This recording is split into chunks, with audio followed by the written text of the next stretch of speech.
want an expansion of our automated camera-based traffic law enforcement system here in New York City. Governor Hochul signed legislation that would expand the number of red light cameras dramatically in New York City and also allow them in other parts of the state. Nassau County, up in Albany, in Westchester. There's some controversy around automated enforcement, so I think it's worthwhile to talk about the pluses and minuses of the camera-based enforcement system. I mean, it should go without saying that camera-based enforcement is superior to in-person traffic law enforcement by police officers for so many reasons. I mean, first of all, the police don't like doing traffic law enforcement, and honestly, people who are trained to use force, even deadly force, that training is wasted, spending it on writing traffic tickets, in my opinion. Certainly there are some types of traffic activity that do implicate life and are serious and grave and call for police officers to be involved. But, you can't get the extent of enforcement that you need without a camera-based system. And we're all familiar with the extent of discriminatory enforcement by some police officers as well.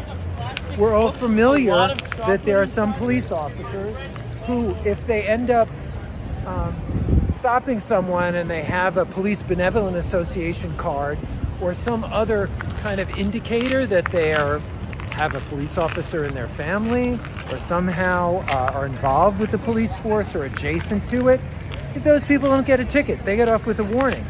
Whereas other people may get stopped based upon the color of their skin or their apparent race or ethnicity. So with camera-based enforcement, you leave out all of that discretion. And, you avoid the discrimination that creeps in with arbitrary enforcement of traffic laws in an environment where everyone's committing some traffic infraction virtually every minute of the day as they move around New York City. So leaving it up to the police to decide who they're going to stop, who they're going to ticket, and who they're not going to ticket, it's just a mistake. It's much better to use cameras because those cameras are unbiased and in their randomness, they are more fair. One of the things people raise about the camera-based enforcement system is whether or not it is being applied fairly. There's a suggestion that the cameras are all put into neighborhoods of Black and brown people, creating a burden on them that other wealthier, whiter parts of the city don't have to deal with, and it's just not true. The New York City Department of Transportation has taken those criticisms seriously, and they have demonstrated that the distribution of these enforcement cameras throughout the city is fair, and it's based on where the violations are being committed. Now, in response to that, people have pointed out that some of the neighborhoods where Black and brown people live do not have traffic calming improvements. They have wider streets that are left over from the designs of an older era that are more car focused and allow car dominance, and that is a reason why we should not put cameras in those neighborhoods, because it has a disparate impact of creating more fines and more burdens on people in those neighborhoods who have to suffer through that more retrograde type of transportation infrastructure. But I really think that that's an unfair way to look at it.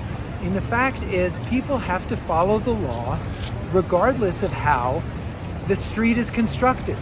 And if camera-based enforcement demonstrates that there is a trend or a pattern to traffic law violation, whether it's speeding or going through red lights, then of course we should work to change the infrastructure in those neighborhoods.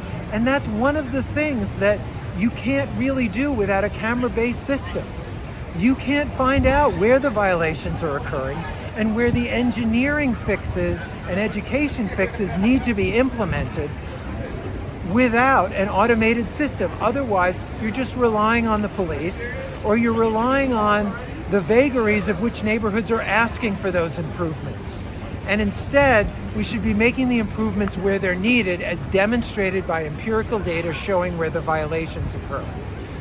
I've even heard the argument that, automated traffic camera enforcement is unfair because the burden of the fines falls more heavily on people who are less able to afford those fines than people who are more able.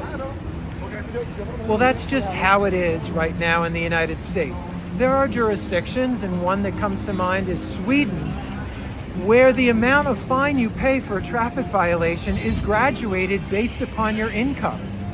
The Swedes had the insight to say that a penalty for violating a law, even a traffic law, is not going to achieve its desired effect unless it's big enough to hurt.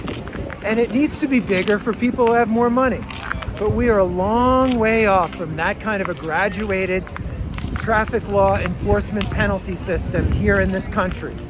The fact is, trying to say that these arguments are just making the perfect the enemy of the good, as they say. They're saying as long as there's any criticism that can be leveled against automated traffic enforcement, then we should not have any. And when you consider how many lives it saved, that 90% of the traffic tickets written in New York City at this point are written not by police officers, but by these cameras, and also when you consider that the system works and is proven to work by the fact that most people get one or two of these tickets and then they don't show up in the system anymore. That means that people are changing their behavior in response to the tickets. 4/5 of the people who ever get any ticket never show up in the system more than twice. And I think the reason that is most people, when reminded by a $50 fine that they get in the mail that they shouldn't be speeding or going through red lights, they stop doing it. We still have a long way to go in figuring out how to deal with the other 20% who don't learn that lesson. But how many laws or law enforcement programs can you think of that are that effective in changing behavior? Very few. I think that automated camera-based traffic law enforcement is the wave of the future. We need more of it. We need to spread it to other parts of the country until it's uniform, because there's no excuse for motorists routinely breaking the law, and it causes 40 to 50,000 deaths every year in this country. It's a huge killer and millions of serious injuries. We can't continue to turn a blind eye to routine violation of traffic laws, and automated enforcement is the answer.